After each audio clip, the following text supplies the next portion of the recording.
What are the 5 reasons that you won't give up when life catches you on the blind side? When the messenger of misery visits you, what are you going to do? What will keep you in the game when life knocks you to the canvas?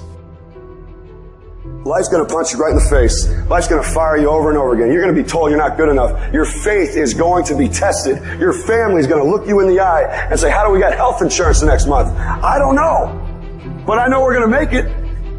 You know who's going to bail you out? You know who's going to come and rescue you? You know who's going to come and save the day? No one. No one's going to come and do it for you. You're going to have to do it all yourself.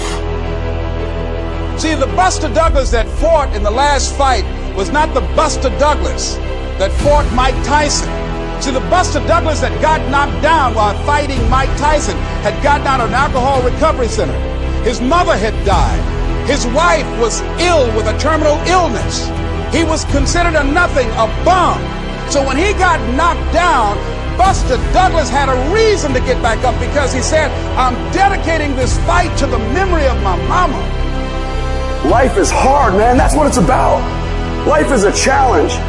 If you don't work as hard as you can, if you don't sacrifice everything, if you don't get rejected and keep coming back for more, if you don't get your loyalty tested and your faith tested, you don't love that thing if you bail out.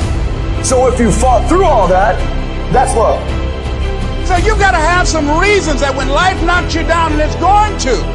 Hello, it's going to knock you down. When people disappoint you, and that's going to happen. When they betray you, and that's going to happen. When they lie to you, and that's going to happen. When they say, oh, you can count on me, and they won't show up, and that's going to happen. When you want to throw in the towel and give up yourself, and that's going to happen. When life collapses on you and catch you on the blind side, what reason can you remember that you can call on, that you can reach on, that can make you get back up? Find that reason. Because when life had knocked me down, I said, life, I'm doing this because I want to make my mama proud of me. I'm doing this because I want my children to have a better life than what I have. I'm doing this because all my life I've been told I'd be a loser, that I wouldn't make it. I'm doing this to make them a lie. I believe, like Frank Sinatra, he said the best revenge in life is massive success. I'm doing this so I can become massively successful. And with that kind of courage, with that kind of affirmation and reason to empower me, I got a saying that when life knocks you down, try and land on your back, because if you can look up, you can get up.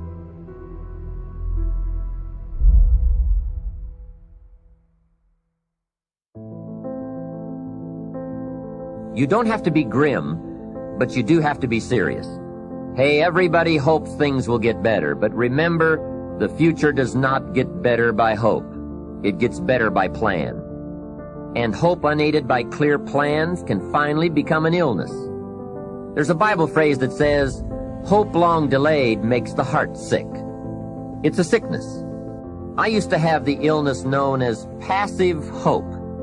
It's bad. And there's one that is even worse, and that is called happy hope. That is really bad. The man is 50, and he's broke, and he's still smiling. That's bad. So get serious. Make plans. Put them on paper. My suggestion from experience. There's a phrase from the Bible that goes, without dreams and vision, we perish. How true. Humans have this unique ability to aspire, to dream, to go for something, to become something.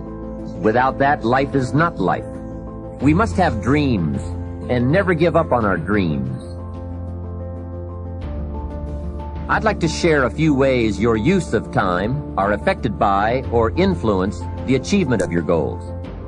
Have you ever thought that without some very clear written goals, you never even need to consider managing your time? Time essentials come from objectives well defined. Time can't be critical if objectives aren't defined. Now you might be one of those uniquely fortunate individuals who can keep all their objectives and purposes clearly defined in their minds and operate from that. But I wouldn't take the chance.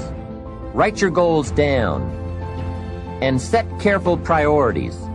Sometimes priorities are determined by the season. For a farmer in springtime, the season dictates his most important activities. During the spring, a farmer must work around the clock, burn the midnight oil, and keep the equipment running because he has only this small window of time for the planting of his crops. One of the difficulties of living in an industrialized society is the losing of the sense of seasons. When to pour it on, when to ease back, when to take advantage. It's easy to keep going from 9 to 5, year in and year out, and lose a natural sense of priorities and appropriate time. Don't let one year just blend into the next. Keep an eye on your own seasons, lest you lose track of values and substance. Part of setting priorities is learning to separate major activities from minor activities. This is a whole skill in itself, but once you have learned it, it will pay dividends you won't believe. So learn to put everything on your mental scales to be carefully weighed before you spend time or money.